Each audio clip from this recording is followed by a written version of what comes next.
Welcome back mga kakichilin! At today's episode ay gagawa tayong napakasimpleng merienda. Ang paborito ko at paborito ng ating Pabiboys Vlogs. Ang ating Pinoy style. Ayan, ang ating banana and syrup. Ayan, minatamis tayo ng ating saging. Ayan. Ayan, di ba nakikita niyo yung ating mga saging? Ang papangit. Umiitim na sila. Ayan, umiitim na sila guys. Ayan. Na-stuck na sa amin ng ilang araw. So, umitim na sila pero kung gaano man ito kaitim, ganun ka kinis ang loob. Ipapakita ko sa inyo. Ito yung tinatawag na Indian food guys. I mean, Indian banana. Ayan yung mga Indian banana. So, substitute ko kasi ang tawag nito, ang saba dito sa amin is hindi mo siya makikita ng mabilis na dito lang malapit sa amin. So, sasadyain mo pa, may mga Filipino store na nagtitinda ng saba. So, sa amin dito, sa nearby groceries, meron itong mga ganito. Tapos, mas gusto namin itong Indian banana. Ayan, kasi masarap siya, siksik. Ayan, siksik siya. Siksik na siksik. Tapos, matamis. So, ayan guys, ito lang po yung ating ingredients. Ang ating banana at ang ating gagamit ako ng white sugar this time. Hindi ako gagamit ng brown sugar. So, ipapakita ko sa inyo guys ang aming banana in syrup. Gamit ang ating white sugar at ang ating hindi mawawala ang ating evap milk. So, ayan guys. Iwain lang natin yung ating banana. Alright, start na tayo sa ating paghihiwa. Ayan. Woot, woot, woot! Ating saging, o diba, gwapang-gwapa siya, o. Ang ating saging.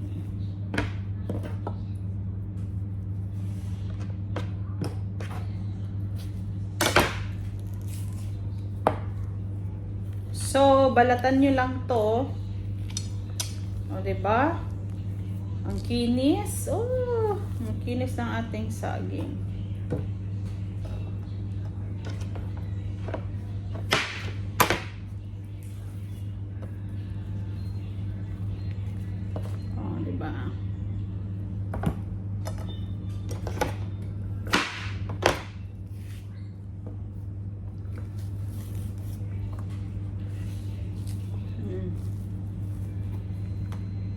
So, ayan guys, ready to slice.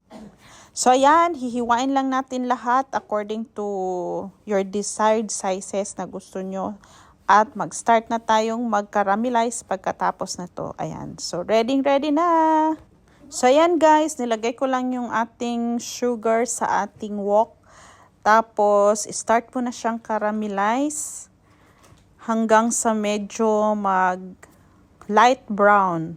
So, ayan, nakikita nyo siya. Ayan, unti-unting nagmi-melt yung ating sugar. Wala ko nilagay na water. So, pinakaramelize ko lang siya para medyo mag-light brown. Kasi ginagamit ko is white sugar, hindi brown sugar. So, we have to pour water pag medyo light brown na. Huwag nyong masyadong ipaka-dark kasi papait yung ating caramel. So, ayan guys, ipamelt mo lang yon yung mga nagbubuo na sugar. Pag medyo melt na lahat, pwede mo nang ilagay yung ating banana. Ganun lang siya kasimple. Ayan, nakikita nyo guys. Ayan. Tapos, wag nyo masyadong pakuluin ng pakuluin. Lalata yung ating banana. So, iset aside natin ang ating banana para lumamig at mag-crush tayo ng ating yellow.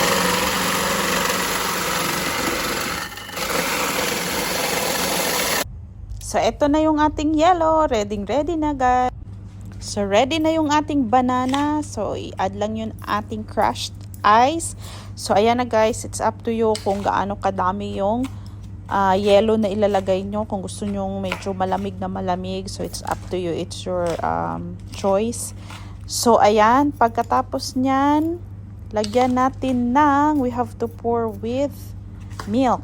Ayan, yung ating evap milk. Ayan, ako mas gusto kong maraming milk para hindi masyadong matamis. Ayan, so hindi masyadong matamis. So, masarap pag marami siyang gatas.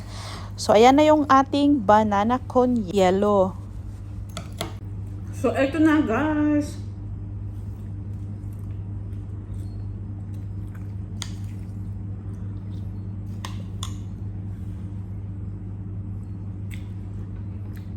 Lamig. So, ito na yung ating banana con yelo. Ayan, simpleng-simpleng merienda lang po ito. Ayan, yung ating bananang napaka-healthy, rich in potassium para sa ating mga puso. Ayan. So, ayan guys. Sarap. O diba, lalo na sa mga hindi nakakakain ng banana dyan. Banana tayo dyan. Sarap. Kung gusto nyo ng maraming iba, dagdagan nyo. Gusto nyo maraming yellow, ayan, dagdagan nyo lang. Ganun lang kasimple ang ating merienda for today. So, ayan. Sana nag-enjoy kayo sa panunood. Ayan, sa panunood ng aking vlog. Please don't forget to like, share, subscribe, and click the notification bell for more video updates. Ayan. Wala ang aking mga chikiti ngayon. Busy sila. So, ayan, kakain muna tayo ng ating banana con yelo. Thank you so much. Woot, woot, woot. Ayan, love guys. Woot, woot, woot.